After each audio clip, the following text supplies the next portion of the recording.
Hello students, welcome to Aryan Padaku and I'm your chemistry mentor Dr. Pawan Saini। और students आज हम discuss करने वाले हैं टर्म 1 का क्विक रिवीजन। और ये जो लॉन्च किया है आर्यन पब्लिकेशन ने, बहुत जल्दी आपको इसका पीडीएफ भी मिल जाएगा। तो यहाँ पर हम देख रहे हैं कि कैसे हम क्विक रिवीजन के थ्रू केवल 2 लेक्चर में हमारा जितना भी टर्म 1 का सिलेबस है इसको हम कैसे इफेक्टिव तरीके से रिवाइज करें कि आप अपने मैक्सिमम मार्क्स जो है वो इसमें स्कोर कर पाए। तो चलिए स्टार्ट करते हैं। हम सबसे पहले हम ले रहे हैं हेलो एल्केन एंड हेलोएरिन। एक एक करके हम सारे चैप्टर लेते हैं और सभी चैप्टर्स को हम क्विक रिवाइव करेंगे विद कवर्ड ऑल टॉपिक्स। ठीक है, तो चलिए स्टार्ट करते हैं। सबसे पहले हेलो एल्केन एंड हेलोएरिन। इसमें हम देख रहे हैं इसमें chemical properties of halo alkanes. Halo alkanes की बहुत सारी रिएक्शन हमने देखी थी। इन रिएक्शंस को हमने समराइज किया है क्विक रिवीजन के लिए कि एक पेज पर आप मैक्सिमम रिएक्शंस जो है इसमें रिवाइज कर पाए। और इस रिएक्शन में हम देख रहे हैं कि हेलो एल्केन की रिएक्शन जब सोडियम ड्राई ईथर से कराते हैं, नेम होगा रिएक्शन का वुड्स रिएक्शन और प्रोडक्ट इसमें बनेगा एल्केन। जो प्रोडक्ट होगा प्रोडक्ट दैट इज एल्केन। और यहां पर हम देखें सेकंड रिएक्शन फ्रैंकलैंड रिएक्शन। और फ्रैंकलैंड रिएक्शन भी सिमिलर रिएक्शन है वुड्स रिएक्शन के, लेकिन यहां प्रोडक्ट एल्केन नहीं बनता। एल्केन से पहले एक फ्रैंकलैंड रिएजेंट बनता है जिसको हमने नाम दिया था R2ZN। और ये R2ZN फिर आगे अगेन एल्केन में कन्वर्ट हो जाएगा। वुड्स रिएक्शन और इसमें दोनों में ही एल्केन बनता है, लेकिन बस डिफरेंस है इनके रिएजेंट्स का। वुड्स रिएक्शन में सोडियम ड्राई ईथर और फ्रैंकलैंड रिएक्शन में zinc with dry ether. Next कोरे हाउस रिएक्शन। हालांकि इस रिएक्शन को अब सिलेबस से रिमूव कर दिया गया है, लेकिन अगर इस रिएक्शन को हम देखें कि लिथियम कॉपर हैलाइड और हेलो एल्केन, इनकी रिएक्शन से अनसिमेट्रिकल हेलो एल्केन का फॉर्मेशन होता है। इसको आप एक्स्ट्रा रिएक्शन मान सकते हैं कॉम्पिटिटिव एग्जाम के लिए। Next reduction. और रिडक्शन जब हम हेलो एल्केन का कराते हैं तो एल्केन बनेगा और रिड्यूसिंग एजेंट हम ले सकते हैं लिथियम एल्यूमिनियम हाइड्राइड या NaBH4। नेक्स्ट रिएक्शन हम देखें ग्रिग्नार्ड रिएजेंट से जब रिएक्शन कराते हैं तो ग्रिग्नार्ड रिएजेंट से RX की रिएक्शन कराएंगे, यहां भी एल्केन बन जाएगा। ये भी एल्केन बनाने वाली रिएक्शन है। इसके अलावा अगर हम ग्रिग्नार्ड रिएजेंट में डबल बॉन्ड वाला कंपाउंड लेते हैं या ट्रिपल बॉन्ड वाला कंपाउंड लेते हैं तो हमें बस इतना ही करना होता है, MgX जो है इस MgX को हम रिप्लेस कर देंगे एल्काइल ग्रुप से। तो ये सारी की रिएक्शन जो है, सारी रिएक्शंस ये जो चल रही हैं, these are NSR reaction, nucleophilic substitution reaction, जो हेलो एल्केन की कैरेक्टरिस्टिक रिएक्शंस हैं। इसके बाद हम देखें फिंकेल्स्टीन रिएक्शन, जो हेलो एल्केन का फॉर्मेशन भी करते हैं, हेलोजन एक्सचेंज मेथड। और इसमें Na से जब हम रिएक्शन कराएंगे तो यहां आयोडीन जो होगा वो हेलोजन से सब्स्टिट्यूट हो जाएगा। हेलोजन एक्सचेंज मेथड इसको हम कहेंगे। SN2 रिएक्शन होती है फिंकेल्स्टीन रिएक्शन। स्वार्ट रिएक्शन, और स्वार्ट रिएक्शन में ये भी हेलोजन एक्सचेंज मेथड है, लेकिन इसमें Na की जगह AgF लेते हैं। या तो AgF लेंगे या Hg2F2 मर्करी फ्लोराइड ये लेंगे और इसमें फ्लोरो एल्केन बनेगा। फिंकेल्स्टीन में आयोडो एल्केन और फ्लोरो एल्केन बनेगा स्वार्ट रिएक्शन। नेक्स्ट रिएक्शन जो है इसकी that is Williamson ether synthesis. Williamson ether synthesis जिसमें RONA के साथ रिएक्शन कराएंगे और ईथर का फॉर्मेशन होगा। तो इस रिएक्शन का यूज हम करेंगे ईथर के फॉर्मेशन में। तो ये कुछ रिएक्शन थी हेलो एल्केन की। कुछ और रिएक्शंस हम देख रहे हैं हेलो एल्केन की। अल्कोहल से अगर हम रिएक्शन कराते हैं अल्कोहल से या फिर ड्राई Ag2O से, तो इसमें भी ईथर का फॉर्मेशन होगा अल्कोहल के साथ। ये SN1 रिएक्शन होगी, SN1 reaction. Williamson ether synthesis that is SN2 reaction and ROH के साथ जो रिएक्शन है दैट इज SN1, क्योंकि विलियमसन एसीटोन की प्रेजेंस में SN2 और अल्कोहल की प्रेजेंस में जो रिएक्शन है दैट इज SN1। इसके बाद अगर हम डायरेक्ट इसके H2O के साथ रिएक्शन कराएं या फिर एक्वस NaOH या मोइस्ट Ag2O, इसमें बनेगा अल्कोहल और ये रिएक्शन मोस्टली SN2 टाइप से होती है। ठीक है, नेक्स्ट इसके साथ रिएक्शन कराते हैं। अगर हम सॉल्ट के साथ रिएक्शन कराएंगे तो जैसा हम जानते हैं Na हो चाहे Ag हो, ये तो हेलोजन के साथ सेपरेट हो जाएगा और एल्काइल पार्ट यहां पर Ag या Na को रिप्लेस कर देगा। अमोनिया के साथ रिएक्शन कराएंगे, SN2 रिएक्शन होगी और इसमें 1 डिग्री एमाइन बन जाएगा। लेकिन अगर इस 1 डिग्री एमाइन से वापस रिएक्शन कराएंगे 2 डिग्री एमाइन बनेगा। 2 डिग्री एमाइन से वापस रिएक्शन कराएंगे तो 3 डिग्री एमाइन बनेगा और 3 डिग्री एमाइन की फर्दर रिएक्शन कराएंगे तो क्वाटरनरी एमाइन सॉल्ट का फॉर्मेशन हो जाएगा। तो ये इस तरह से बन जाएगा। इसके बाद नेक्स्ट हम देखें, अगर रिएक्शन कराते हैं KCN के साथ, पोटेशियम साइनाइड के साथ, ये एक आयोनिक कंपाउंड है KCN और आयोनिक कंपाउंड होगा तो इसमें CN- जो है ये न्यूक्लियोफाइल की तरह बिहेव करेगा और एल्केन नाइट्राइल बन जाएगा। लेकिन अगर AgCN ले लेते हैं दैट इज कोवेलेंट और कोवेलेंट होगा तो नाइट्रोजन अटैक करेगा, नाइट्रोजन अटैक करेगा तो आइसोसाइनाइड का फॉर्मेशन हो जाएगा, आइसोसाइनाइड। नेक्स्ट इसके बाद हम देखें, ऐसे ही जैसे AgCN KCN रिएक्शन करते हैं वैसे ही रिएक्शन होती है यहां पर KNO2 से, KNO2 AgNO2।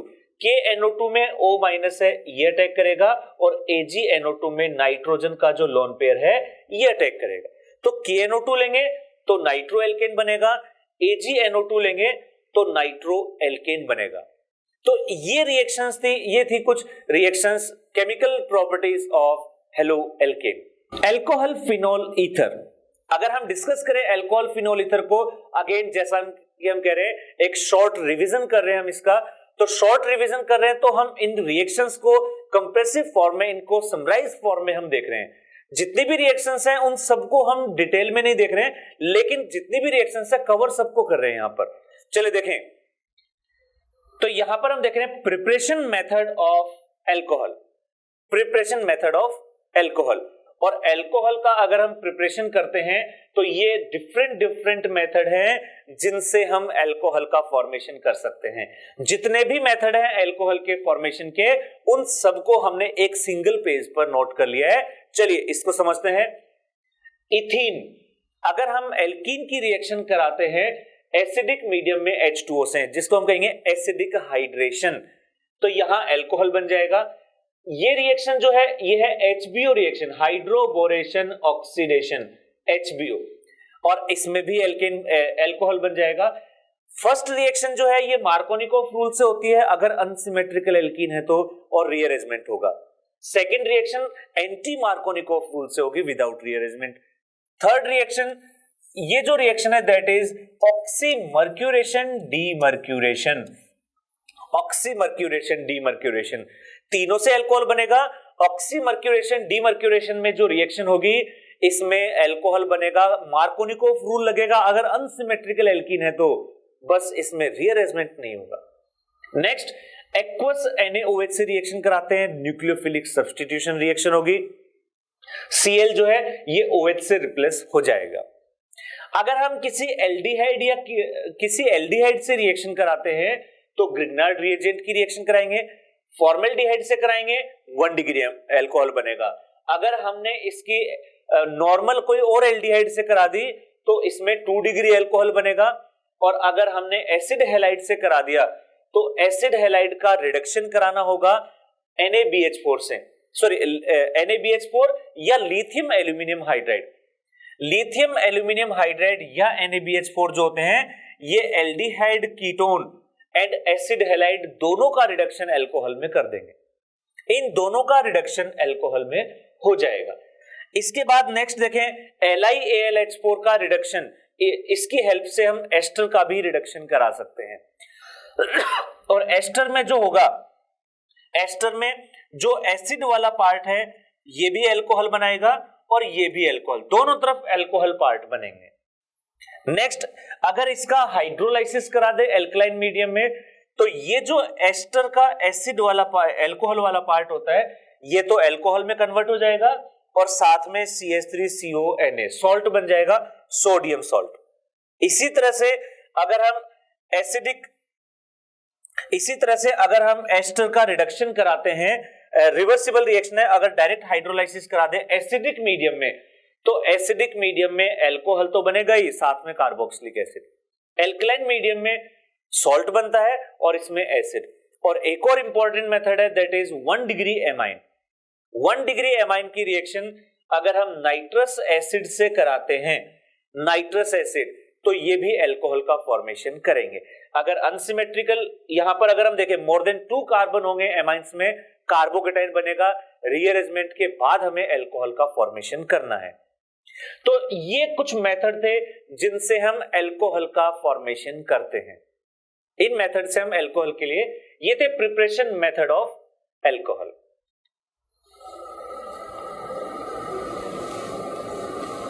These are preparation method of alcohol। अब हम देख रहे हैं बायोमोलिक्यूल्स। बायोमोलिक्यूल्स में अगर हम देखें तो बायोमोलिक्यूल की स्टार्टिंग होती है कार्बोहाइड्रेट से, और सबसे पहले हम देखते हैं कार्बोहाइड्रेट का क्लासिफिकेशन, क्लासिफिकेशन ऑफ कार्बोहाइड्रेट। और क्लासिफिकेशन में अगर हम कहें nutshell classification of carbohydrate, classification nutshell का मतलब एक शॉर्ट फॉर्म में, तो जितने भी कार्बोहाइड्रेट हैं इनको हम 2 कैटेगरी में डिवाइड करते हैं, शुगर एंड नॉन शुगर।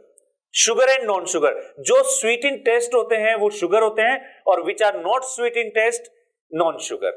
इसके बाद जो शुगर है इसको हमने अगेन 2 कैटेगरी में डिवाइड किया, that is monosaccharide and oligosaccharide. Monosaccharide, oligosaccharide. Monosaccharide simplest unit, जिनका हम फर्दर हाइड्रोलाइसिस नहीं कर सकते, हाइड्रोलाइसिस पॉसिबल नहीं है, मोनोसेकेराइड। और इसको हमने ट्रायोज, टेट्रोज, पेंटोज, हेक्सोज ऐसी कैटेगरी में डिवाइड किया है। वैसे 7 कार्बन भी हो सकते हैं, हेप्टुलोज भी हो सकता है, सीडोहेप्टुलोज, मेनली हेक्सोज होते हैं इसमें। तो ये नंबर ऑफ कार्बन के बेसिस पर है। Number of carbon 3 triose, number of carbon 4 tetrose, ऐसे पेंटोज, 6 कार्बन है तो हेक्सोज। एक एक एग्जांपल, ट्रायोज के एग्जांपल ग्लिसरल्डिहाइड, टेट्रोज का एग्जांपल एरिथ्रोज, पेंटोज का एग्जांपल राइबोज जो कि आरएनए में मिलता है, हेक्सोज के एग्जांपल ग्लूकोज एंड फ्रक्टोज। इसके अलावा अगर इनमें जो फंक्शनल ग्रुप है, या तो कार्बोहाइड्रेट में फंक्शनल ग्रुप क्या होते हैं, या तो एल्डिहाइड या कीटोन, पॉलीहाइड्रोक्सी कार्बोनिल कंपाउंड। तो अगर एल्डिहाइड है तो उसको एल्डोज कहेंगे, और अगर कीटोन है तो उसको हम कीटोज कहेंगे। तो aldohexose and कीटोहेक्सोज।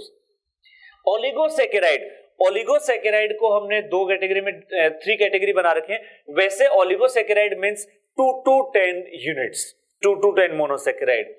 Disaccharide sucrose, maltose, lactose, ये 3 डाइसेकेराइड्स हैं। ट्राइसेकेराइड के एग्जांपल रेफिनोज एंड टेट्रासेकेराइड, ये सब टेट्रा, पेंटा, हेक्सासेकेराइड, इस तरह से 2 to 10 यूनिट का फॉर्मेशन होता है ओलिगोसेकेराइड के लिए। इसके बाद हम देखते हैं नेक्स्ट नॉन शुगर्स में। नॉन शुगर है पॉलीसेकेराइड, और पॉलीसेकेराइड में जो मोनोसेकेराइड यूनिट है, यानी जो हाइड्रोलाइसिस यूनिट है, वो बहुत सारी मिलेंगी आपको। तो यहां पर हम देखें पॉलीसेकेराइड में होमोपॉलीसेकेराइड, हेट्रोपॉलीसेकेराइड, होमोपॉलीसेकेराइड, हेट्रोपॉलीसेकेराइड। और होमोपॉलीसेकेराइड जिसमें मोनोमर यूनिट है वो सारी एक जैसी होंगी monosaccharide, that is starch, cellulose and glycogen. जो मेन है स्टार्च, सेलुलोज एंड ग्लाइकोजन। और हेट्रोपॉलीसेकेराइड के एग्जांपल्स हैं, ये है हाइग्लुरोनिक एसिड और कॉन्ड्रिटिन, कॉन्ड्रिटिन सल्फेट, ये कुछ एग्जांपल है, पेक्टिन, हिपेरिन, ये कुछ एग्जांपल है किसके, हेट्रोसेकेराइड, हेट्रोपॉलीसेकेराइड के। तो ये था नट सेल क्लासिफिकेशन ऑफ कार्बोहाइड्रेट। इसके अलावा जो शुगर्स हैं, अगर वो टोलेन रिएजेंट से रिड्यूस हो जाती हैं, टोलेन रिएजेंट को रिड्यूस करती हैं, अगर टोलेन रिएजेंट को रिड्यूस करें तो वो रिड्यूसिंग शुगर, और जो ना करे वो नॉन रिड्यूसिंग शुगर। ये भी हम इनको कैटेगराइज कर सकते हैं। All monosaccharide are reducing sugar, but sucrose, except sucrose, maltose and lactose are also reducing sugar. Sucrose is non-reducing sugar. तो ये था नट सेल क्लासिफिकेशन ऑफ कार्बोहाइड्रेट। चलिए अब डिस्कस करते हैं हम alcohol, phenol and ether, organic chemistry का 2nd chapter. और यहां से हम स्टार्ट कर रहे हैं सबसे पहले अल्कोहल। अल्कोहल के लिए सबसे पहले हम देखें general introduction. These are hydroxy derivative of alkanes and mono alkyl derivative of water. यानी एल्केन में अगर एक हाइड्रोजन रिप्लेस हो जाए एल्काइल ग्रुप से, या फिर वाटर में एक हाइड्रोजन रिप्लेस हो जाए एल्काइल ग्रुप से, तो यहां पर ये बन जाएगा यहां पर एल्कोहल का फॉर्मेशन हो जाएगा। Their general formula is CnH2n plus 1OH या फिर CnH2n plus 2O, और यहां N की वैल्यू 1 से स्टार्ट हो जाएगी। Depending on the number of OH groups, alcohol are classified into following groups: monohydric alcohol containing only one OH group, dihydric containing 2 OH group, and trihydric containing 3 OH groups। इसके बाद next हम देखें example जो दे रखा है इसमें यहां पर हम एग्जाम्पल देखें, मोनोहाइड्रिक का एग्जाम्पल जो है ओनली 1 OH का एग्जाम्पल है, यहां पर देखिए इथेनॉल। एंड इसके अलावा एक एग्जाम्पल 2 OH ग्रुप का डाइहाइड्रोक्सी का एग्जाम्पल है, that is ethylene glycol. And trihydric का एग्जाम्पल यहां पर हो जाएगा ग्लाइकोल या ग्लिसरॉल, जिसमें 3 OH ग्रुप्स होंगे।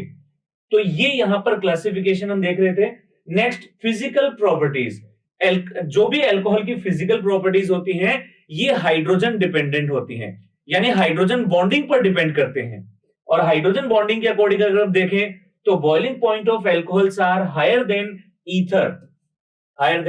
Ether of comparable molecular masses because presence of intermolecular hydrogen bonding in present in alcohol. अब देखें next, boiling point of alcohol directly proportional to molecular weight and inversely proportional to number of branching, यानी जितने ज्यादा molecular mass होगा, number of carbon होंगे, उतना ही ज्यादा molecular इसमें बॉइलिंग पॉइंट होता चला जाएगा, और ब्रांचिंग के इनवर्सली प्रोपोर्शनल। तो यहां से हम कह सकते हैं कि 1 डिग्री अल्कोहल का बॉइलिंग पॉइंट 2 डिग्री से ज्यादा होगा, और 2 डिग्री अल्कोहल का बॉइलिंग पॉइंट 3 डिग्री से, अगर मोलिकुलर मास सेम हो तो।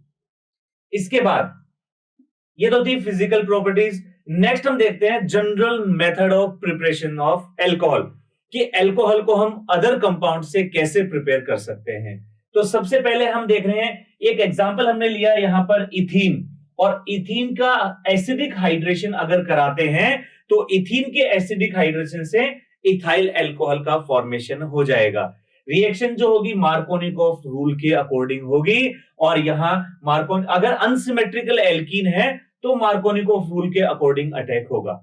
नेक्स्ट BH3H2O2 एंड OH-, यानी ये रिएक्शन जो है ये है हाइड्रोबोरेशन ऑक्सीडेशन HBO रिएक्शन, और ये इथीन से इथाइल अल्कोहल का फॉर्मेशन हो जाएगा। लेकिन अगर ये अनसिमेट्रिकल एल्कीन होता तो यहां एंटी मार्कोनिकॉफ रूल से HOH को हम ऐड करते।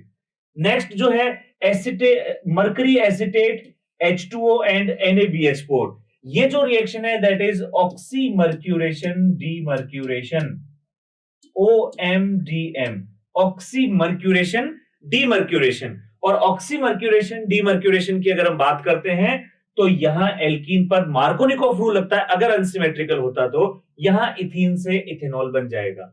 Next CH3CH2Cl alkyl halide CH3CH2Cl, और यहां रिएक्शन कराते हैं एक्वस NaOH से, NSR रिएक्शन होगी न्यूक्लियोफिलिक सब्स्टिट्यूशन, और यहां न्यूक्लियोफिलिक सब्स्टिट्यूशन के थ्रू इथाइल अल्कोहल का फॉर्मेशन हो जाएगा।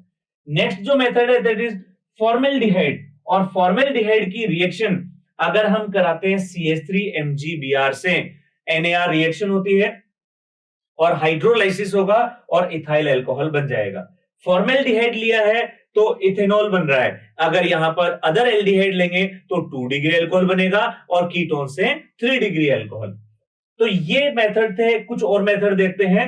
नेक्स्ट एसिटल्डिहाइड से अगर हमें इथेनॉल बनाना है तो इसका रिडक्शन करा देंगे, और रिड्यूसिंग एजेंट जो होंगे hydrogen PD, Na ethyl alcohol, या फिर लिथियम एल्यूमिनियम हाइड्राइड, यहां NaBH4 का भी यूज कर सकते हैं, और ये रिडक्शन प्रोसेस के थ्रू अल्कोहल में कन्वर्ट हो जाएंगे।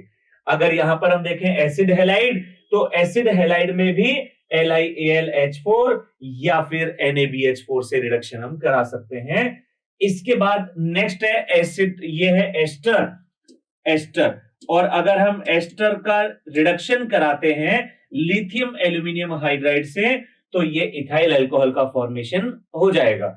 ये है यहां पर देखें 1 डिग्री एमाइन और 1 डिग्री एमाइन ये कार्बोकेटाइन प्रोसेस के थ्रू नाइट्रस एसिड से रिएक्शन करके और इथेनॉल में कन्वर्ट हो जाएगा। कार्बोकेटाइन प्रोसेस के थ्रू ये रिएक्शन होगी। ये है 1 डिग्री एमाइन से इथाइल एल्कोहल। तो ये थे general method of preparation of alcohol.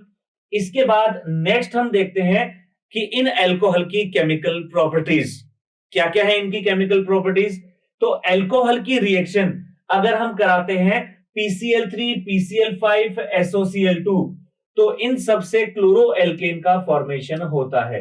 क्लोरोएल्केन का फॉर्मेशन। SOCl2 अगर लेते हैं, रिएक्शन का नाम होगा डार्जन प्रोसेस। हेलोएल्केन वाले में हमने डिस्कस किया था। नेक्स्ट ल्यूकास रिएजेंट, और ल्यूकास रिएजेंट क्या है? HCl and ZnCl2, concentrated HCl with anhydrous ZnCl2। तो इससे बनेगा हमारे पास क्लोरोएल्केन, यहां से बनेगा क्लोरोएल्केन। इसके बाद नेक्स्ट है ल्यूकास रिएजेंट से हम 1 डिग्री, 2 डिग्री, 3 डिग्री एल्कोहल का डिफरेंशिएशन भी कर सकते हैं, इनमें को डिफरेंट भी कर सकते हैं। नेक्स्ट इसके बाद में है अमोनिया के साथ अगर रिएक्शन कराते हैं Al2O3 की प्रेजेंस में, तो यहां पर बनेगा 1 डिग्री एमाइन। 1 डिग्री एमाइन बनेगा अगर हम यहां पर रिएक्शन अमोनिया से कराते हैं। प्रोसेस का नाम हो जाएगा अमोनोलाइसिस। नेक्स्ट H2SO4, अगर हम कॉन्सेंट्रेटेड H2SO4 लेते हैं और 100 डिग्री सेंटीग्रेड पर लेते हैं, तो यहां मिलेगा alkyl hydrogen sulphate. Alkyl hydrogen sulphate RHSO4। लेकिन अगर यहां पर हम देखें इसी एल्कोहल की रिएक्शन अगर हम करा देते हैं कार्बोक्सिलिक एसिड के साथ, तो यहां एस्टरिफिकेशन रिएक्शन होगी और स्वीट स्मेलिंग एस्टर का फॉर्मेशन हो जाएगा। एस्टर का फॉर्मेशन RCOOR, ये एल्कोहल ग्रुप से आएगा और ये कार्बोक्सिलिक ग्रुप से आएगा एस्टर। तो ये थी एस्टरिफिकेशन रिएक्शन। केमिकल प्रॉपर्टीज, कुछ और केमिकल प्रॉपर्टीज देखते हैं हम। अगर हम एल्कोहल की रिएक्शन कराते हैं सोडियम के साथ, तो एसिडिक नेचर शो करेगा, और जब सोडियम से रिएक्शन कराएंगे तो यहां मिलेगा हमें सोडियम एल्कोक्साइड RONA, और ये जो RONA है ये फर्दर RX से रिएक्शन करके ईथर का फॉर्मेशन कर देगा, और ये रिएक्शन जो है विलियमसन ईथर सिंथेसिस बन जाएगी।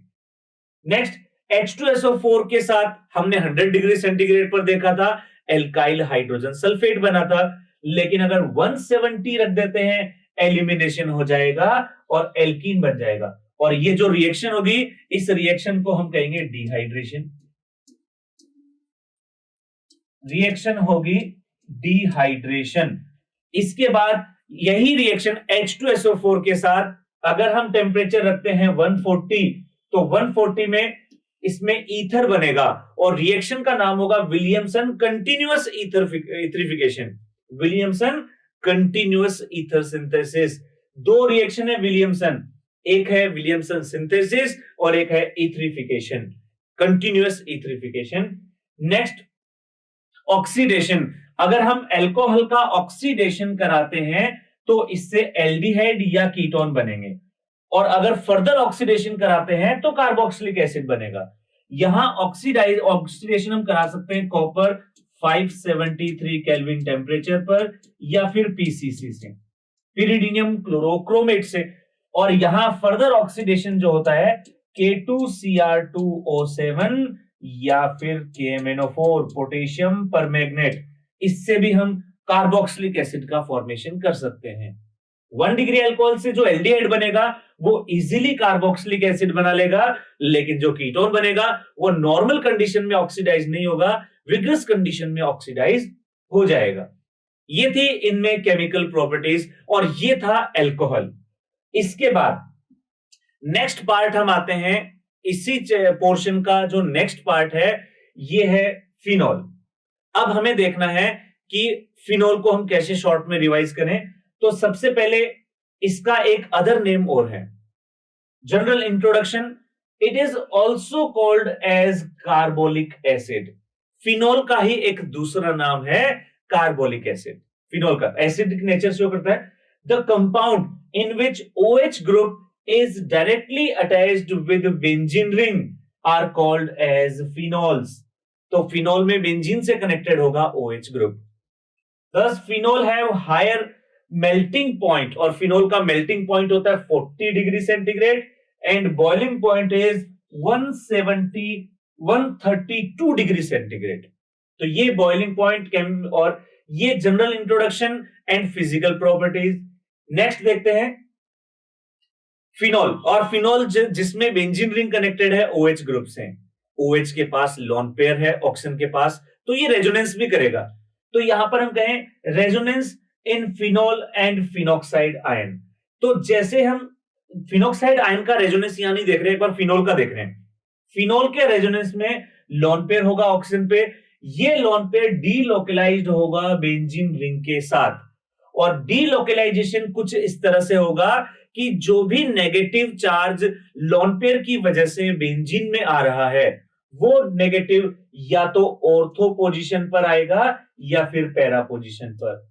यानी कि जो भी चार्ज डेवलप होगा बेंजीन में, ये ऑर्थो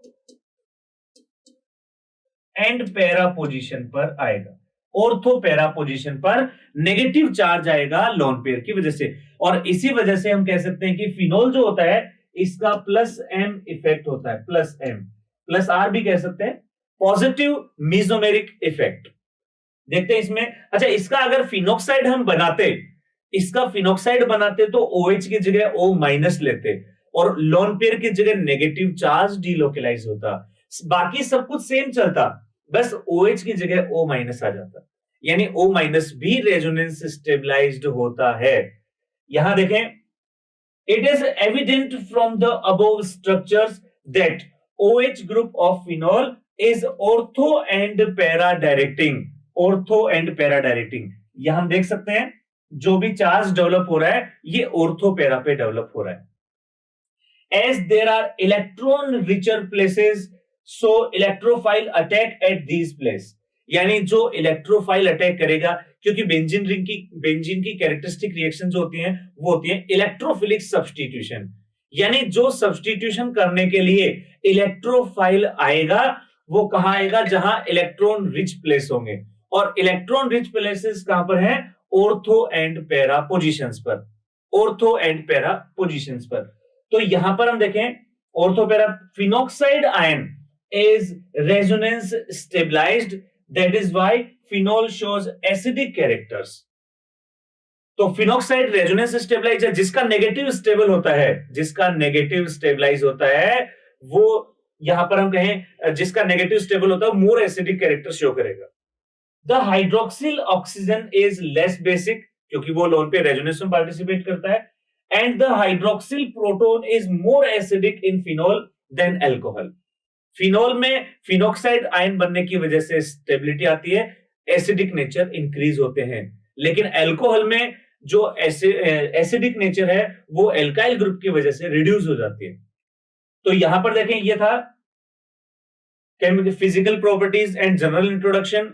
इसके बाद प्रिपरेशन मेथड ऑफ फिनोल, कि हम कैसे कैसे डिफरेंट बेंजीन या एरोमेटिक कंपाउंड से हम फिनोल का फॉर्मेशन कैसे करें। तो सबसे पहले जो फॉर्मेशन हो रहा है ये है बेंजीन से। अगर हमें बेंजीन से फिनोल बनाना है, बेंजीन से फिनोल, तो इसका ऑक्सीडेशन करा देंगे, और ये ऑक्सीडेशन होगा 300 डिग्री सेंटीग्रेड पर। वेनेडियम पेंटा ऑक्साइड एक कैटलिस्ट है, और इस कैटलिस्ट की प्रेजेंस में ऑक्सीडेशन होगा V2O5 की प्रेजेंस में 300 डिग्री सेंटीग्रेड। नेक्स्ट क्लोरोबेंजीन, और क्लोरोबेंजीन की aqueous NaOH but high temperature, यहां टेम्परेचर हम हाई लेंगे 673 केल्विन, या कहें 573 केल्विन या 300 डिग्री सेंटीग्रेड, टेम्परेचर हाई, इसको कहेंगे डाउ प्रोसेस। ये है डाउ प्रोसेस, और इससे हम फिनोल बना लेंगे।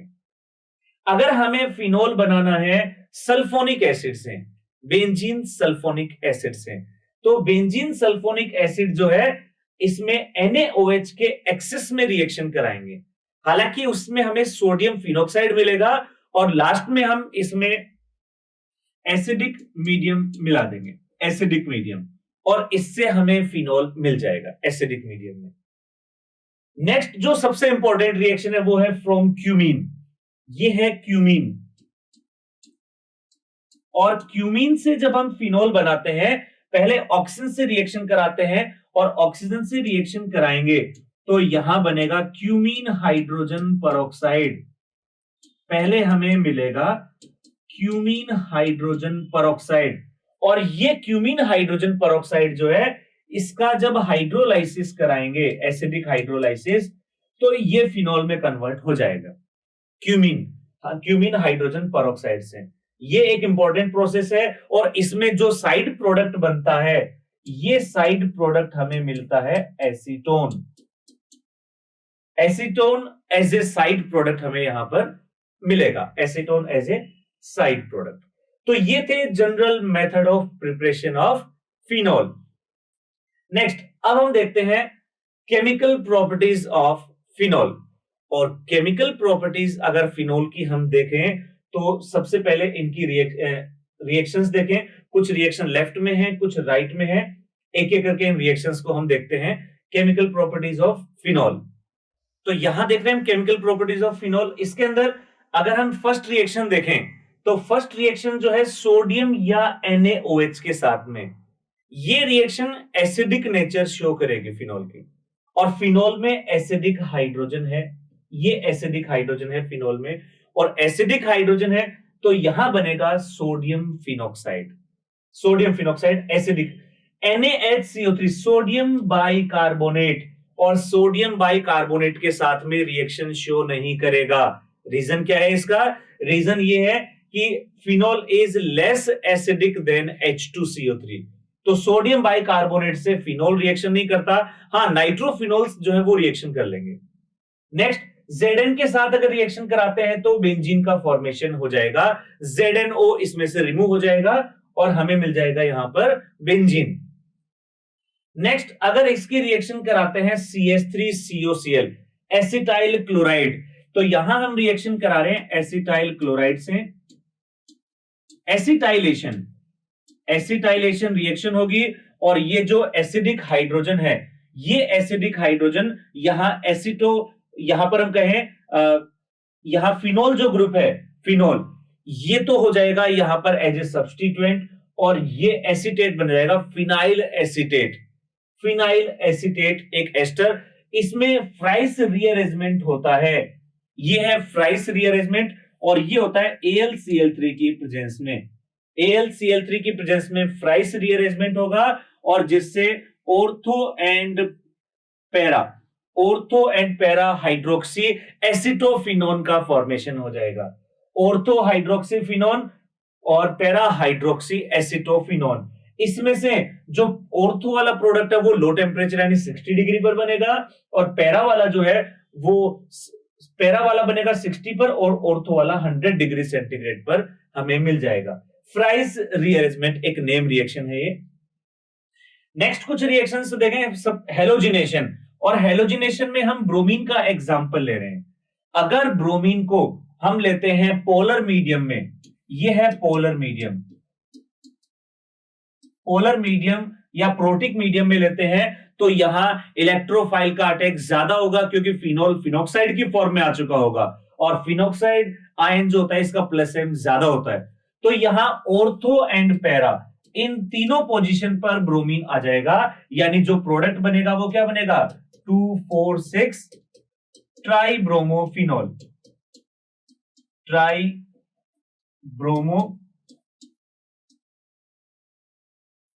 2,4,6 ट्राइब्रोमोफिनॉल, ये हमें यहां पर मिल जाएगा देखने को, ट्राइब्रोमोफिनॉल। इसके बाद अगर देखें, अगर हम लेते हैं यहां पर CCl4 और carbon disulphide CCl4 non polar medium, यहां सिर्फ एक ही ब्रोमीन का अटैक हो पाएगा, या तो ऑर्थो पर या पैरा पर, यानी ortho bromophenol and para bromophenol. इसमें से जो पैरा वाला प्रोडक्ट है, ये पैरा वाला मेजर प्रोडक्ट बन जाएगा। Para bromophenol is major product. इसके बाद नेक्स्ट रिएक्शन नाइट्रेशन, और नाइट्रेशन में हम HNO3 से रिएक्शन कराते हैं। अगर यहां पर डाइल्यूट HNO3 लेते हैं, डाइल्यूट, तो नाइट्रेशन कम होगा और ऑर्थो या पैरा नाइट्रोफिनॉल बन जाएंगे। ऑर्थो, इसमें से ऑर्थो नाइट्रोफिनॉल में इंट्रामोलिकुलर हाइड्रोजन बॉन्डिंग होगी, और इंट्रामोलिकुलर हाइड्रोजन बॉन्डिंग होने की वजह से ortho nitrophenol is more volatile than para nitrophenol, boiling point इसका डिक्रीज हो जाएगा। नेक्स्ट HNO3 को अगर कॉन्सेंट्रेटेड लेते हैं H2SO4 के साथ, तो यहां मिलेगा हमें पिक्रिक एसिड, या फिर ये कह सकते हैं 2,4,6 ट्राइनाइट्रोफिनॉल, 2,4,6 ट्राइनाइट्रोफिनॉल या पिक्रिक एसिड। और पिक्रिक एसिड की एसिडिक नेचर कार्बोक्सिलिक एसिड से भी ज्यादा होती है, ठीक है। तो ये पिक्रिक एसिड जो होता है वो सोडियम हाइड्रोजन कार्बोनेट या सोडियम बाइकार्बोनेट के साथ में CO2 गैस रिलीज कर देता है। नेक्स्ट है सल्फोनेशन, टेम्परेचर डिपेंडेंट है, लो टेम्परेचर पर ortho product and high temperature पर para product. Ortho hydroxy sulpho benzene sulphonic acid and para hydroxy benzene sulphonic acid, different temperature पर डिफरेंट प्रोडक्ट का formation यहां पर हो जाएगा। ये थी कुछ केमिकल प्रॉपर्टीज। नेक्स्ट कुछ और केमिकल प्रॉपर्टीज देखें। अगर हम न्यूट्रल FeCl3 लेते हैं तो वॉयलेट कॉम्प्लेक्स बनेगा, और ये है test of phenol. Test of phenol, अगर न्यूट्रल FeCl3 के साथ वॉयलेट कलर आए तो समझ जाएंगे कि ये फिनॉल है। नेक्स्ट इसके बाद में है एल्प्स रिएक्शन, और एल्प्स रिएक्शन में पोटेशियम पर सल्फेट K2S2O8, और इससे हमें मिलता है quinol, 2 OH group ortho para position पर क्विनॉल। Alps oxidation. नेक्स्ट अगर एयर एंड लाइट के कांटेक्ट में रखा जाए, वैसे तो फिनॉल जो होता है वो कलरलेस क्रिस्टलाइन सॉलिड होता है, लेकिन एयर एंड लाइट के कांटेक्ट में ये पैरा बेंजोक्विनोन में कन्वर्ट हो जाता है, पैरा बेंजोक्विनोन, और इसका होता है pink colour. Para benzoquinone pink colour का होगा। तो फिनॉल जो होता है ये एयर एंड लाइट के कांटेक्ट में आने पे कलर्ड हो जाता है। इसके बाद नेक्स्ट आते हैं हम राइट साइड में। यहां पर हम देखें ड्रीमर टीमन रिएक्शन, क्लोरोफॉर्म और KOH के साथ में रिएक्शन, क्लोरोफॉर्म KOH के साथ रिएक्शन कराएंगे तो यहां पर ortho hydroxy benzaldehyde, para hydroxy benzaldehyde, जिसमें से ये मेजर प्रोडक्ट होगा जिसको हम कहेंगे सैलिसिलैल्डिहाइड। सैलिसिलैल्डिहाइड ये यहां पर मेजर प्रोडक्ट हो जाएगा, salicylaldehyde major product. Reaction name reaction important है, रिमर टीमन रिएक्शन। नेक्स्ट अगर हम रिएक्शन कराते हैं NaOH के साथ जिसमें सोडियम फिनॉक्साइड बनेगा, देन CO2 जो कि यहां पर एक इलेक्ट्रोफाइल की तरह बिहेव करेगा, रिएक्शन होगी कॉल्बे स्मिथ रिएक्शन, और इस कॉल्बे स्मिथ रिएक्शन में यहां पर जो प्रोडक्ट मिलेगा हमें COONA, और रीअरेंज होकर यहां पर ये मिल जाएगा अपने को सोडियम सैलिसिलेट। ये है सोडियम सैलिसिलेट, और एसिडिक मीडियम जैसे ही इसमें प्रोवाइड कराएंगे, एसिडिक मीडियम प्रोवाइड कराते ही ये अपने फाइनल प्रोडक्ट बेंजोइक एसिड में कन्वर्ट हो जाएगा। बेंजोइक एसिड, सॉरी ये सैलिसिलिक एसिड में, तो मेजर प्रोडक्ट जो होगा वो होगा सैलिसिलिक एसिड, और रिएक्शन का नाम है कोल्बे स्मिथ रिएक्शन। इसके बाद नेक्स्ट यहां पर हम देखें लेड्रर मोन्से रिएक्शन, और लेड्रर मोन्से रिएक्शन हालांकि ये नाम अपने सिलेबस में नहीं है लेकिन रिएक्शन सिलेबस में है, और इसमें हम रिएक्शन कराते हैं फॉर्मेल्डिहाइड की रिएक्शन बेसिक मीडियम में, फॉर्मेल्डिहाइड की रिएक्शन यहां पर एल्कलाइन मीडियम में कराते हैं, और इससे ortho hydroxy benzyl alcohol and para hydroxy benzyl alcohol मिलते हैं, और इससे अगर ये रिएक्शन एक्सेस में कराते चले जाएं तो बेकेलाइट पॉलीमर हमें मिलेगा। इसके साथ एक पॉलीमर और मिलता है नोवोलेक। नोवोलेक लीनियर पॉलीमर और bakelite cross link polymer. Bakelite और नोवोलेक से इस साल जेई में बहुत सारे क्वेश्चन आए थे, तो ये बहुत इंपॉर्टेंट रिएक्शन है। रिएक्शन का नाम इंपॉर्टेंट नहीं है बट रिएक्शन इंपॉर्टेंट है पॉलीमराइजेशन के अंदर। तो ये था फिनॉल।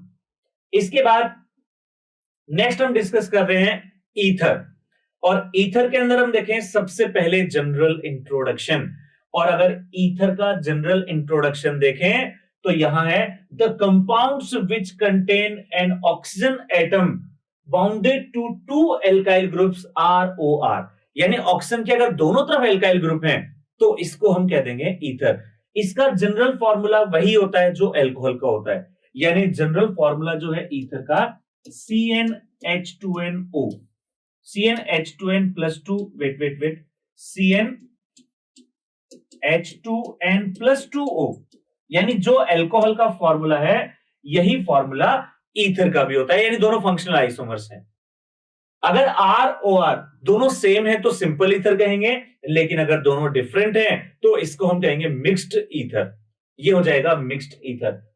ईथर है जनरल फॉर्मूला, ये फॉर्मूला हमने नीचे लिख रखा है CnH2n+2O, और यहां n की वैल्यू 2 से स्टार्ट होगी, n की वैल्यू स्टार्ट विद 2। तो ये जनरल इंट्रोडक्शन। अब next, preparation method of ether. Ether को बनाने के दो सिंपल मेथड हैं, और ये दोनों सिंपल मेथड हम डिफरेंट पोर्शन में कवर कर चुके हैं।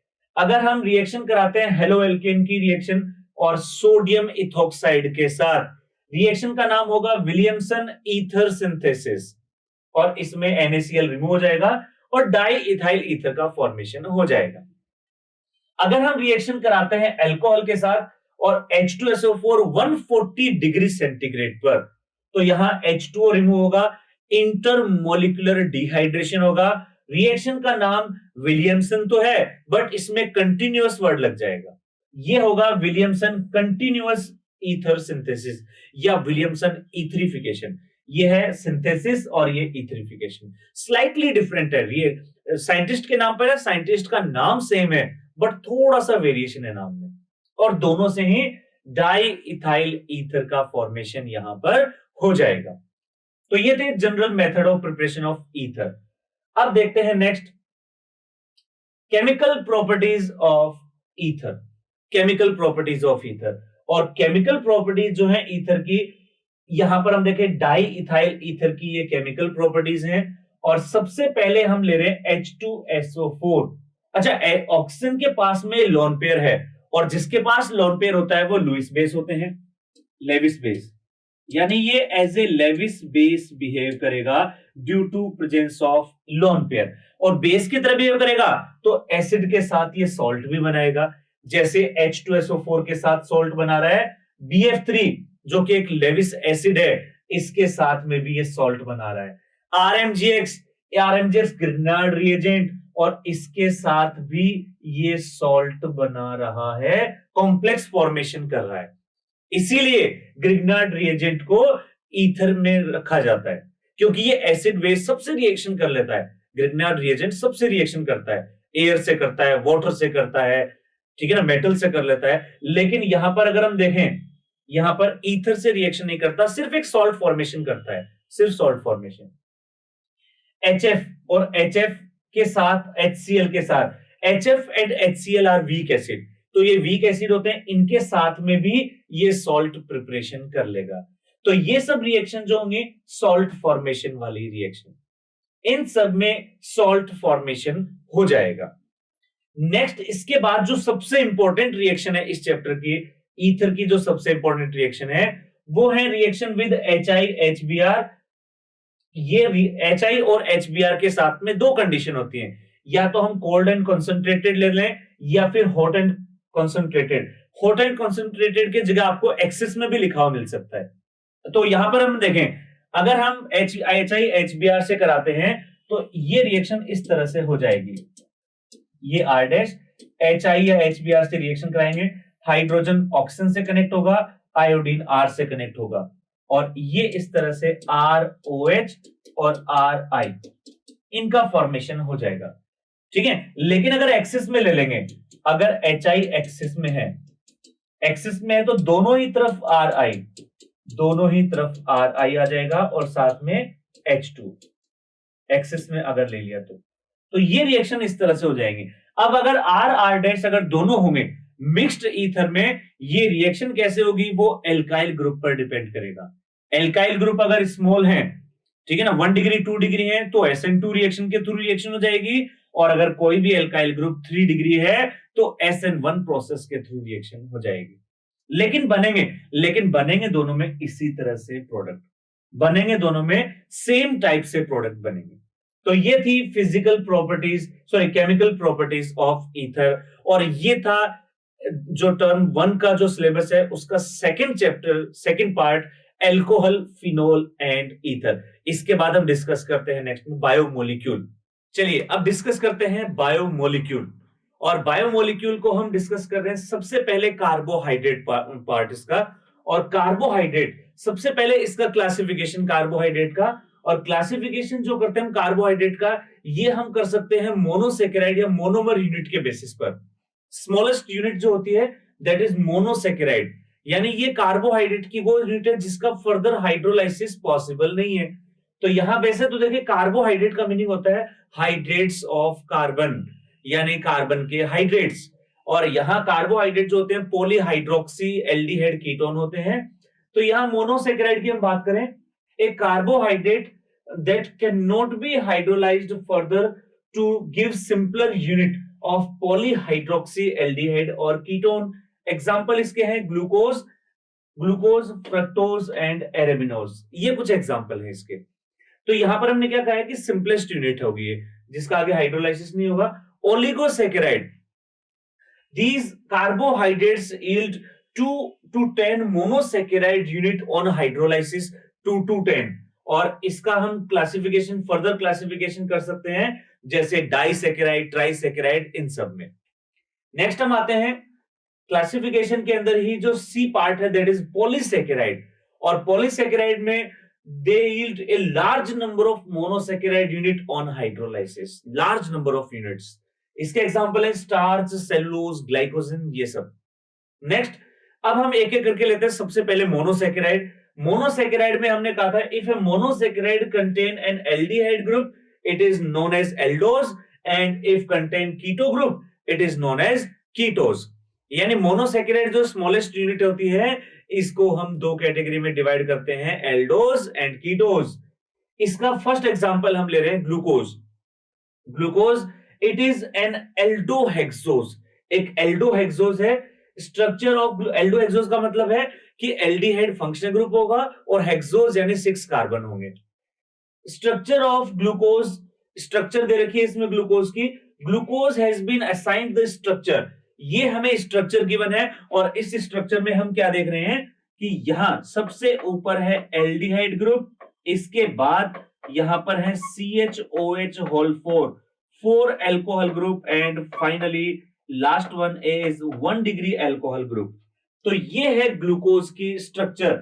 और इस ग्लूकोज की स्ट्रक्चर के लिए कुछ एविडेंस गिवन है और ये एविडेंस है एक एक करके हम देखें। सबसे पहले it's molecular formula is found to be C6H12O6। Next, on prolonged heating with HI के साथ अगर हम इसकी prolonged heating करते हैं that means it form N-hexane, suggest carbon are linked in straight chain। यानी अगर हम HCl इसकी रिएक्शन HI से कराते हैं तो ये रिड्यूसिंग एजेंट है और N-hexane का फॉर्मेशन इसमें हो जाएगा। तो ये फर्स्ट रिएक्शन ये बता रहे हैं कि 6 कार्बन है। Second, presence of carbonyl group is confirmed by the following reactions। अब हम एक रिएक्शन करा रहे हैं और इस रिएक्शन में हमने क्या देखा कि ये जो ग्लूकोज है, ग्लूकोज की रिएक्शन जब हम यहां पर देखें, ग्लूकोज ये है ग्लूकोज और इस ग्लूकोज की रिएक्शन हम करा रहे हैं यहां पर हाइड्रोजन साइनाइड से।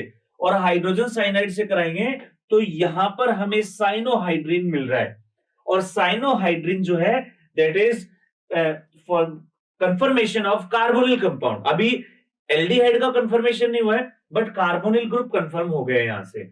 इधर हम देखें NH2OH की रिएक्शन कराएंगे तो यहां पर हमें ऑक्साइम मिलेगा, ऑक्साइम। और ये जो ऑक्साइम मिल रहा है ग्लूकोज का ऑक्साइम, ये भी कार्बोनिल ग्रुप की प्रेजेंस को शो कर रहा है। तो यहां से हमें कंफर्म हो गया है कि इसमें कोई कार्बोनिल ग्रुप है। नेक्स्ट, इसके बाद जो नेक्स्ट रिएक्शन है, carbonyl group is present is an aldehyde, कि एल्डिहाइड है, इसका कंफर्मेशन हम करते हैं इस रिएक्शन से। और यहां जो रिएक्शन है जिसमें हम इस जो यहां पर हम देखें ग्लूकोज की रिएक्शन हम करा रहे हैं, ये ग्लूकोज ले लिया हमने और ग्लूकोज की रिएक्शन हमने कराई Br2 के साथ। Br2 एक्वस Br2 यानी कि ब्रोमीन वाटर। और ब्रोमीन वाटर जो होता है ये एल्डिहाइड का ऑक्सीडेशन कार्बोक्सिलिक ग्रुप में कर देगा और इसको हम क्या कहेंगे, ये है gluconic acid, that is gluconic acid. Gluconic acid, ये है ग्लूकोनिक एसिड। तो ग्लूकोनिक एसिड का फॉर्मेशन हो रहा है ग्लूकोज से, तो ये कंफर्म कर रहा है कि इसमें एल्डिहाइड ग्रुप है। Next, acetylation of glucose gives glucose pentaacetate which confirm presence of 5 OH group. अब यहां इसमें OH ग्रुप ही हमने कहा था पॉलीहाइड्रोक्सी ग्रुप है। अब OH हैं कितने, ये जो रिएक्शन शो कर रही है, यहां पर हम कराते हैं इसका एसिटाइलेशन, और एसिटाइलेशन जब हम इस ग्लूकोज का कराएंगे, ये ग्लूकोज, और एसिटाइलेशन में हम एसिटिक एनहाइड्राइड या फिर एसिटाइल क्लोराइड से रिएक्शन कराते हैं। ये है एसिटिक एनहाइड्राइड, और एसिटिक एनहाइड्राइड जो होता है, इससे जब रिएक्शन होगी यहां पर, तो एल्डिहाइड ग्रुप तो ऐसे की ऐसे ही रहेगा, लेकिन जो यहां पर हम देखें एस्टर ग्रुप फॉर्मेशन हो जाएगा, और ये एस्टर ग्रुप फॉर्मेशन जो हो रहा है, ये ग्लूकोज पेंटाएसिटेट की फॉर्म में मिलेगा, ग्लूकोज पेंटाएसिटेट, और ये रिएक्शन शो कर रही है कि 5 OH ग्रुप्स हैं। नेक्स्ट रिएक्शन पर आते हैं। Glucose and gluconic acid is oxidised to saccharic acid by nitric acid. Nitric acid is strong oxidising agent, और ये स्ट्रॉन्ग ऑक्सीडाइजिंग एजेंट एल्डिहाइड का ऑक्सीडेशन भी करेगा और OH ग्रुप प्राइमरी अल्कोहल। तो इस रिएक्शन से हमें यह कंफर्म हो जाएगा कि यहां पर जो ग्लूकोज है, इसमें एक 1 डिग्री अल्कोहल भी है, क्योंकि 1 डिग्री अल्कोहल का ऑक्सीडेशन भी कर देता है नाइट्रिक एसिड। तो यहां एल्डिहाइड ग्रुप और 1 डिग्री अल्कोहल, ये दोनों HNO3 से ऑक्सीडाइज हो जाएंगे, यहां HNO3 से। तो ये हमें मिलेगा सैकेरिक एसिड, ये हमें मिल रहा है सैकेरिक एसिड, और सैकेरिक एसिड जो होता है, इसमें 2 COH ग्रुप हो जाएंगे सैकेरिक एसिड, और ये ग्लूकोनिक एसिड से भी हम बना सकते हैं, इसको हम ग्लूकोनिक एसिड से भी बना सकते हैं। नेक्स्ट जो रिएक्शन है, दैट इज फिशर रिएक्शन, नहीं है, Fischer suggest the following configuration of D glucose. और जैसे हम जानते हैं all carbohydrates are optically active, glucose भी ऑप्टिकल एक्टिव है, और ये डी ग्लूकोज की फॉर्म में रहेगा, और ये डी ग्लूकोज जो है, ये हम इस तरह से शो कर सकते हैं कि यहां पर जो फर्स्ट, यहां देखें, इस तरह से हम यहां पर बना सकते हैं डी ग्लूकोज। डी ग्लूकोज में लास्ट कायरल कार्बन जो होता है, ये डी फॉर्म में मिलता है, ये है डी ग्लूकोज की स्ट्रक्चर, डी ग्लूकोज। तो ये था यहां पर फिशर प्रोजेक्शन।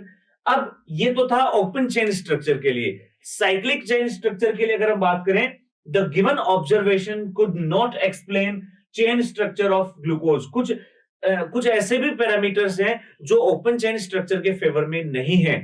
अगर ओपन चेन के स्ट्रक्चर के फेवर में नहीं है, इसका मतलब ये साइक्लिक को फेवर कर रहे हैं। तो यहां पर देखें, it does not react with sodium bisulphate, sodium bisulphide, और सोडियम बाइसल्फाइड या सिर्फ रिएजेंट से रिएक्शन नहीं होना, ये ओपन स्ट्रक्चर में नहीं होने को इंडिकेट करते हैं। कुछ है, ये एक्सेप्शन कह सकते हैं। Pentaacetate of glucose does not react with hydroxylamine, hydroxylamine से रिएक्शन होनी चाहिए थी लेकिन नहीं हो रही। तो ये क्या शो करते हैं कि glucose exist in 2 different crystalline form, alpha and beta, और अल्फा बीटा तो एनोमर्स होते हैं, और एनोमर्स साइक्लिक के होते हैं। तो यहां पर हम देखें कि जो ग्लूकोज होता है, ये साइक्लिक स्ट्रक्चर में भी एग्जिस्ट करता है, और बनता कैसे है कि जो अल्कोहल ग्रुप है 5th कार्बन पर, वो एल्डिहाइड ग्रुप से रिएक्ट करके हेमी एसिटेल बनाता है, और यही हेमी एसिटेल होते हैं alpha D glucose and beta D glucose, beta D glucose. तो ये साइक्लिक स्ट्रक्चर है ग्लूकोज की। इसके बाद अगर हम देखें ग्लूकोज की जो अल्फा बीटा फॉर्म है, जिनको हम एनोमर्स भी कह सकते हैं, alpha and beta form of glucose are called anomers. 6 membered cyclic structure of glucose is called pyranose. Pyranose में क्या होगा, 5 कार्बन होंगे और 1 ऑक्सीजन होगा, पाइरेनोज 6 मेंबर्ड रिंग। तो यहां पर हावार्थ स्ट्रक्चर हम देख रहे हैं ग्लूकोज की, और ये हावार्थ स्ट्रक्चर हम इस तरह से देख रहे हैं कि ये CH2OH, और यहां पर ये इस तरह से ग्लूकोज का फॉर्मेशन, ये है अल्फा डी ग्लूकोज, और जो डिफरेंस मिलेगा हमें इस कार्बन पर मिलेगा। ये जो कार्बन है यहां पर हमें डिफरेंस मिल रहा है फर्स्ट कार्बन पर, तो ये यहां से हवार्थ स्ट्रक्चर बन रही है alpha D glucose and beta D glucose, alpha D glucose and beta D glucose, Haworth structure of glucose. तो ये तो था first monosaccharide that is glucose. Second monosaccharide is fructose. क्या है fructose? Fructose is an ketohexose, यानी 6 membered ring होगी, इसमें भी 6 मेंबर्ड ये कंपाउंड होगा, लेकिन रिंग इसमें 6 मेंबर्ड नहीं होगी, कंपाउंड 6 मेंबर्ड होगा, तो ये कीटोहेक्सोज, फंक्शनल ग्रुप इसमें कीटोन होगा। Following structures have been assigned to this molecule. ये एक स्ट्रक्चर हमें गिवन है। सबसे पहले इसकी ओपन स्ट्रक्चर देखें, तो ओपन स्ट्रक्चर जो है ये स्टार्ट होता है CH2OH प्राइमरी अल्कोहल से, देन कीटोन ग्रुप, इसके बाद में जो नेक्स्ट कार्बन है वो पॉलीहाइड्रोक्सी ग्रुप्स हैं, इसमें पॉलीहाइड्रोक्सी, यहां पर जितने भी कार्बन आएंगे सब में OH है, ये भी D है, ये भी D और लेकिन माइनस, यानी ये लीवो रोटेटरी होता है और ग्लूकोज डेक्स्ट्रो रोटेटरी होता है।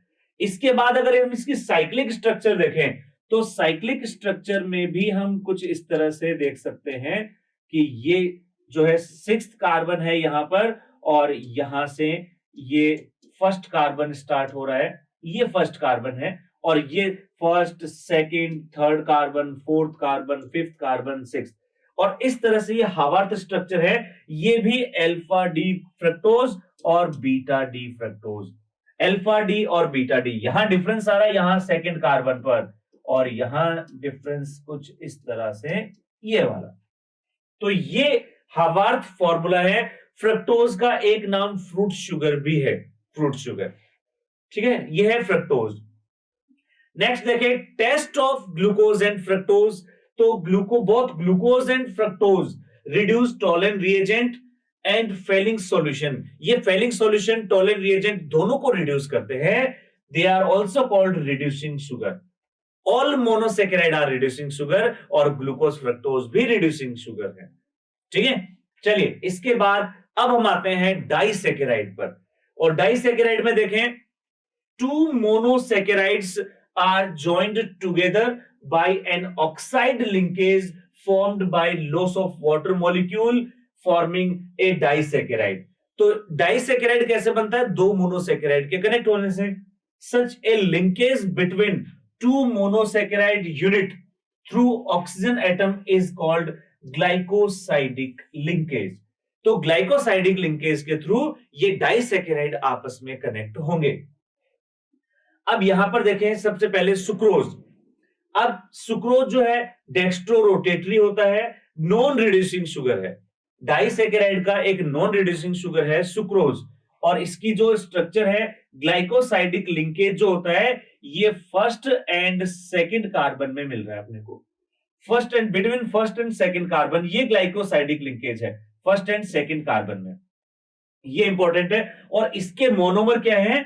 इसके मोनोमर हैं alpha D glucose and beta D fructose, alpha D glucose, beta D fructose.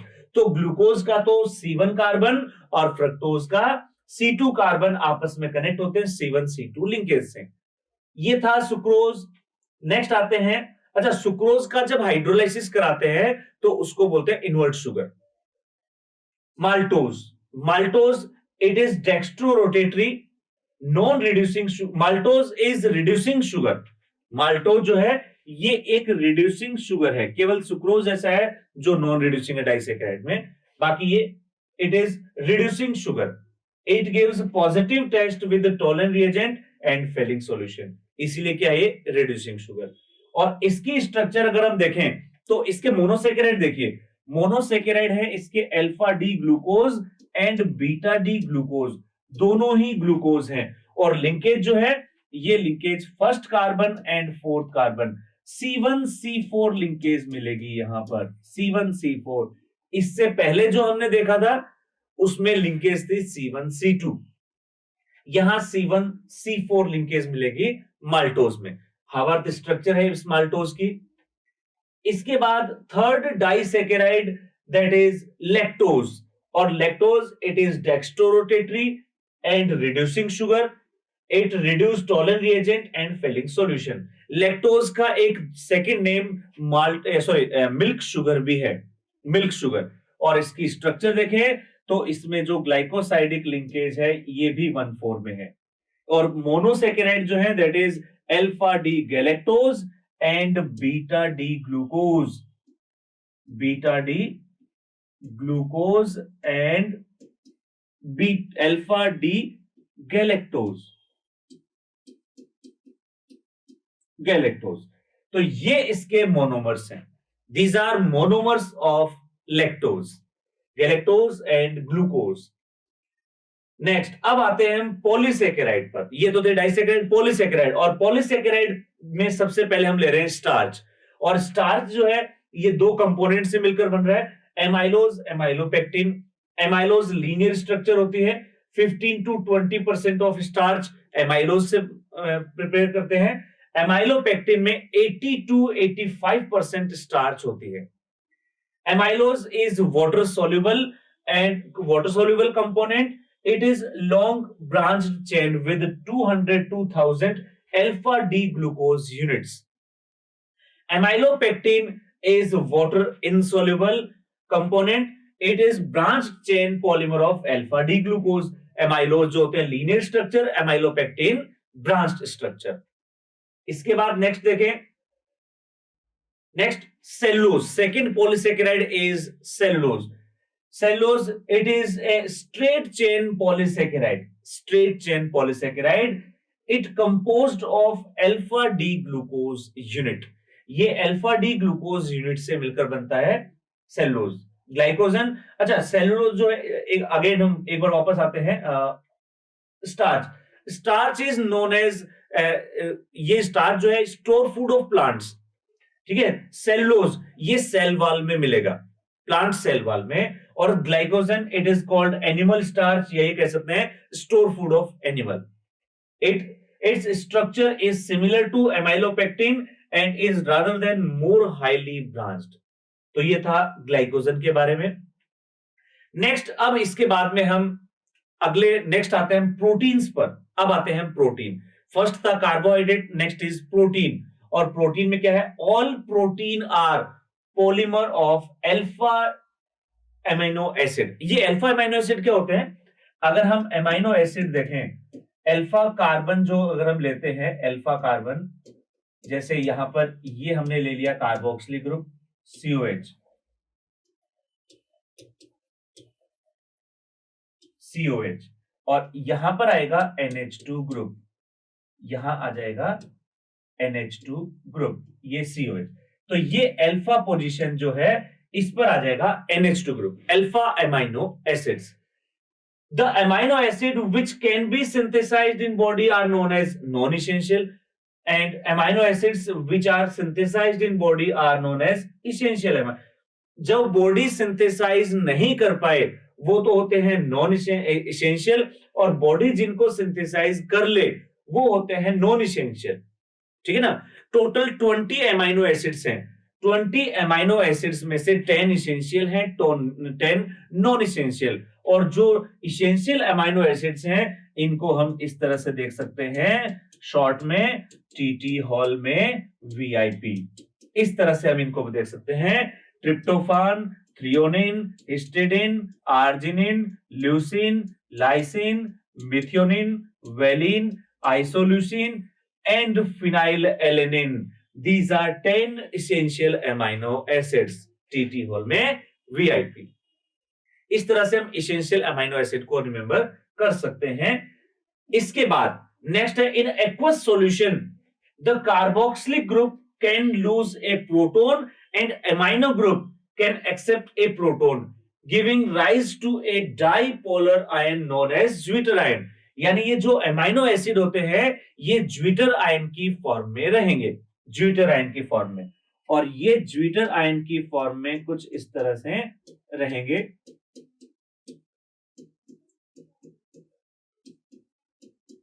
ये है अमाइनो एसिड, और अमाइनो एसिड ने H+ जो है वो NH2 के पास चला जाएगा। तो ये इस तरह से एक ज्विटर आयन बना लेंगे NH3+ और यहां पर हो गया COO-। तो ये हो गया ज्विटर आयन। और ज्विटर आयन जो होते हैं, क्या होते हैं ज्विटर आयन? ज्विटर आयन जिसमें पॉजिटिव नेगेटिव दोनों किसी भी इलेक्ट्रोड की तरफ मूव नहीं करें, तो ये एमाइनो एसिड्स की स्पेशलिटी है। Next, structure of protein. और protein can be classified into two types on the basis of their molecular shape. इसको हम फाइब्रस प्रोटीन और ग्लोबुलर प्रोटीन में क्लासिफाई कर सकते हैं। वैसे जो इसकी पॉलीपेप्टाइड चेन होती हैं, उन प्रोटीन्स में डाइपेप्टाइड बॉन्ड होता है, और डाइपेप्टाइड बॉन्ड जब कनेक्ट होते चले जाते हैं पॉलीपेप्टाइड बन जाता है। इसको हम primary, secondary, tertiary, quaternary structure भी बता सकते हैं। इसके अलावा इनकी एक और स्ट्रक्चर होती है fibrous and globular. Fibrous protein, the polypeptide chains run parallel and held together by hydrogen and disulfide bond, giving fiber-like structure. They are insoluble in water. Example is keratin and myosin. Keratin and myosin are fibrous protein. Globular protein, in this case, the polypeptide chains coil around to give a spheric shape.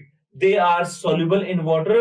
Example इसके हैं insulin and globulin. ये globular protein के example. Next अब आते हैं vitamin पर। Vitamin, और vitamin की अगर हम बात करते हैं, fat soluble vitamin. Fat soluble vitamin, vitamin are soluble in fat. These are vitamin A, D, E and K। Water soluble vitamin जो है, विटामिन, इसमें कुछ विटामिन दिए गए हैं fat soluble A, D, E के, और water soluble vitamin B and C। और यहां पर देखें, ये विटामिन के नेमिंग है, और ये यहां पर डेफिशिएंसी डिजीजेस, ये पूरा एक टेबल है जिसमें vitamin A xerophthalmia, vitamin B1 beriberi, vitamin B2 cheilosis, vitamin B12 pernicious anaemia, vitamin B6, vitamin C जो है ये स्कर्वी, D रिकेट्स, और विटामिन K जो है ब्लड क्लोटिंग, ये सब। तो ये विटामिन है। इसके बाद नेक्स्ट जो आते हैं that is nucleic acids. Next one is nucleic acid. और न्यूक्लिक एसिड की हम बात करते हैं, तो न्यूक्लिक एसिड में complete hydrolysis of DNA, complete hydrolysis of DNA और RNA yields pentose sugar, phosphoric acid and nitrogen containing heterocyclic compound called bases. तो न्यूक्लिक एसिड में क्या होते हैं कि न्यूक्लिक एसिड जो न्यूक्लियस में मिले, इसको हम दो कैटेगरी में डिवाइड करते हैं, डीएनए एंड आरएनए। और डीएनए आरएनए दोनों की बात करें तो इनके हाइड्रोलाइसिस से हमें क्या क्या मिलेगा? हमें पेंटोज शुगर मिलेगी, फॉस्फोरिक एसिड मिलेगा और नाइट्रोजन बेस मिलेंगे। अगर हम डीएनए की बात करते हैं, in DNA molecule the sugar moiety is beta D2 deoxyribose. तो ये बीटा 2 डीऑक्सीराइबोज ये तो मिलेगा हमें डीएनए के अंदर, और आरएनए मॉलिक्यूल में बीटा डी राइबोज, ये हमें आरएनए में। और ये दोनों ही जो है पेंटोज शुगर है, और ये पेंटोज शुगर जो है ये हमने कुछ स्ट्रक्चर इसकी इस तरह से देख रखी है, ये है पेंटोज शुगर। और ये जो फर्स्ट कार्बन, ये सेकंड कार्बन जो हमें दे रखे हैं, यहां देखिए सेकंड कार्बन पर एक OH ग्रुप है, ये तो है बीटा डी राइबोज, ये तो है बीटा डी राइबोज, और ये है बीटा डी डीऑक्सीराइबोज। और यहां पर ये जो सेकंड कार्बन है, इस पर एक हाइड्रोजन कम हो गया है, यहां एक हाइड्रोजन हमें कम मिल रहा है सेकंड पर। तो ये जो हाइड्रोजन यहां पर डेफिशिएंट है, इसी के लिए इसका नाम है डीऑक्सीराइबोज, डीऑक्सीराइबोज। तो ये थे न्यूक्लिक एसिड के एग्जाम्पल। आगे हम बढ़ते हैं। बेसिस इन डीएनए, डीएनए में जो होते हैं basis, adenine, guanine, cytosine and thymine. और आरएनए के जो बेसिस हैं वो है adenine, guanine, cytosine and uracil. ये आरएनए में दोनों में ही 4 बेसिस होंगे, 4 बेसिस होंगे दोनों के अंदर ही, ठीक है। तो यहां पर अगर हम देखें, ये नाइट्रोजन के बेस 4 बेस होंगे, इसमें जो डिफरेंस है that is thymine and uracil, इन दोनों का डिफरेंस है, ठीक है। इन सबको हम 2 कैटेगरी में डिवाइड करते हैं, और वो होते हैं purine and pyrimidine. Adenine and guanine ये तो होते हैं प्यूरिन, और पायरिमिडीन में जो होते हैं cytosine, thymine and uracil, these are pyrimidine. ठीक है, अब इसके अलावा अगर हम देखें, एक होता है न्यूक्लियोसाइड। न्यूक्लियोसाइड क्या होता है, अगर हम यहां पर देखें, दैट इज ये है न्यूक्लियोसाइड। और न्यूक्लियोसाइड में क्या होगा, शुगर होगी और शुगर के साथ में नाइट्रोजन बेस, ये नाइट्रोजन बेस होगा, nitrogen base N2 base, nitrogen base, nitrogen base and sugar ये मिलकर बनेंगे न्यूक्लियोसाइड। और अगर न्यूक्लियोसाइड में ही फॉस्फेट और ऐड हो जाए, ये है फॉस्फेट, और फॉस्फेट के ऐड होते ही, ये फॉस्फेट के ऐड होते ही बन गया न्यूक्लियोटाइड। और पॉलीन्यूक्लियोटाइड जो होंगे, बेस तो इसमें भी होगा nitrogen base, polynucleotides are known